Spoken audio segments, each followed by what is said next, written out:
Is the four-cylinder turbo max engine in the Chevy Silverado and GMC Sierra the best engine in the lineup? The feedback from this engine is completely surprising. In this video, we'll talk about the basics of this engine, the most common problems, and we'll discuss whether or not the engine is overworked and destined to fail. The 2.7-liter four-cylinder turbo engine first came out in the 2019 model year, and at first glance, it might seem far too small for a full-size truck. However, its performance numbers tell a different story. This engine cranks out an impressive 310 horsepower and a robust 430 pound-feet of torque, which is more than the 383 foot-pounds from the 5.3-liter V8. What really stands out, though, is how early that torque kicks in. 90% of its peak torque is available at just 1,400 RPM, with maximum torque coming in at 3,000 RPM. Compare that to the 5.3-liter V8 reaching maximum torque at 4,100 RPM.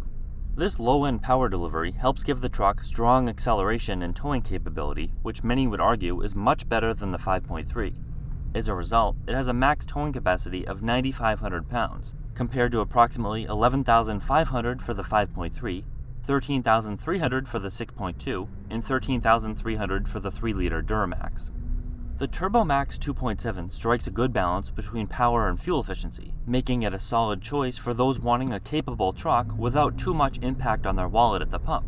In terms of gas mileage, you can expect around 19 to 20 miles per gallon in the city and approximately 22 to 23 miles per gallon on the highway, with a combined rating typically around 20 miles per gallon.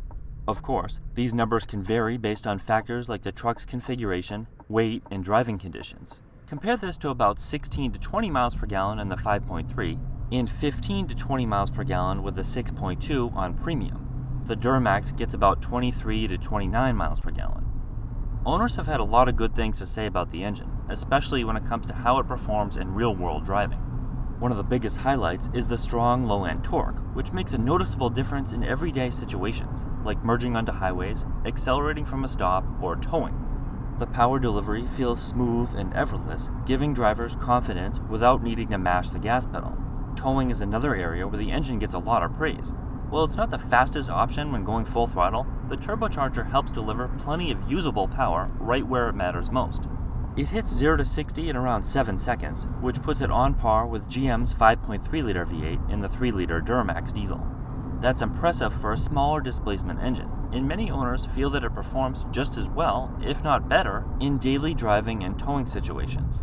So far, there haven't been many complaints, at least from people who own and use the powertrain, though that's partly because the engine is still relatively new. However, the feedback for those who have spent time with it has been overwhelmingly positive.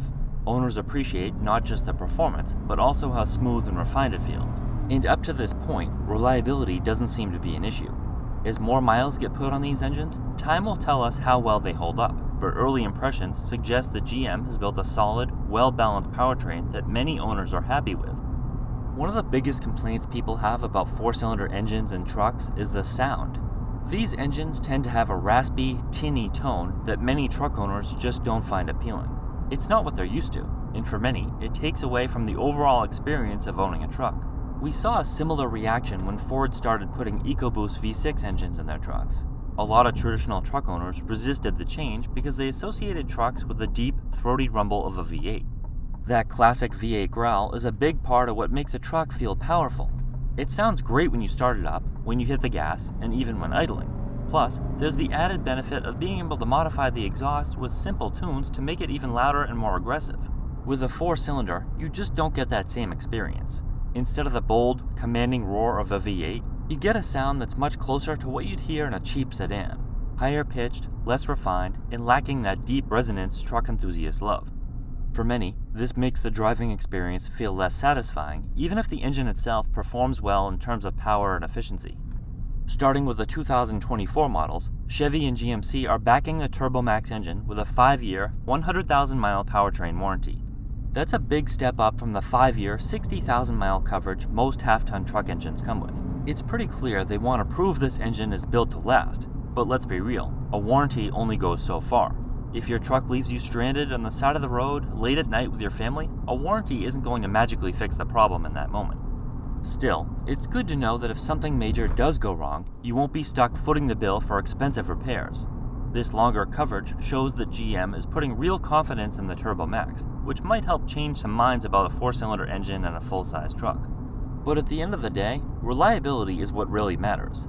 A warranty is nice, but what really counts is whether this engine can hold up over the long haul. What's really impressive is that they're willing to put their money where their mouth is and stand behind this engine for 100,000 miles.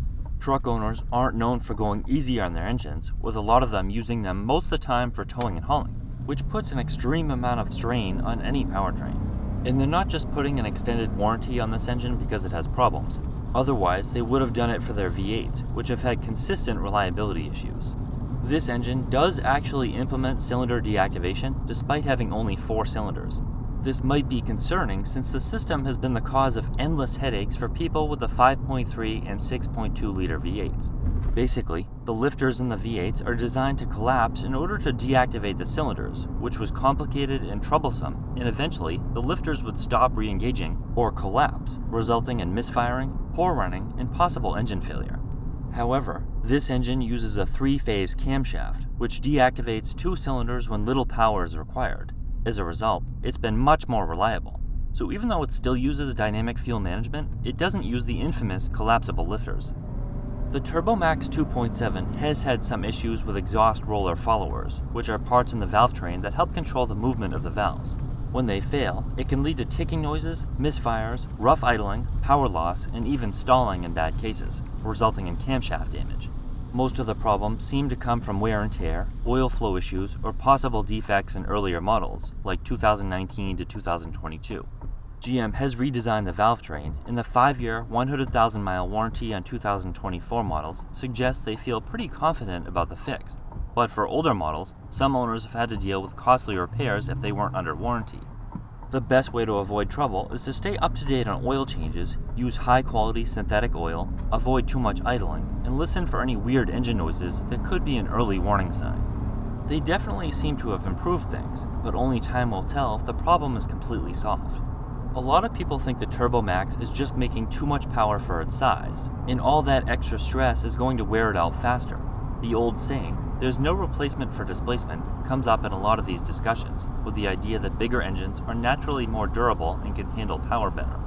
There's some truth to that, but just because a smaller engine is making as much power as a bigger one doesn't mean it's going to blow up. People have been saying the same thing for years. When the first V8s started pushing 200 horsepower, people swore they wouldn't last, but they did. And even today, big V8s like the 5.3 and 6.2 aren't immune to issues. They actually have a lot of them, due to added complexities designed to improve fuel economy and emissions.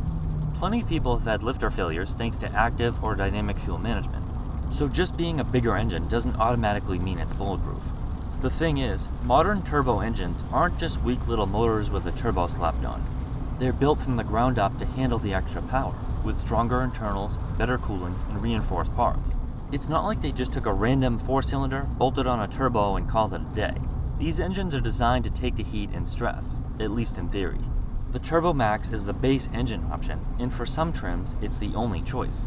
Other trims offer the option to upgrade to a 5.3-liter V8, or in some cases, a 3-liter Duramax diesel, but both upgrades cost around $2,000 more. Going with the V8 means you're giving up some of the fuel efficiency and dealing with the possibility of lifter issues, while the Duramax comes with the higher maintenance costs that usually come with diesel engines.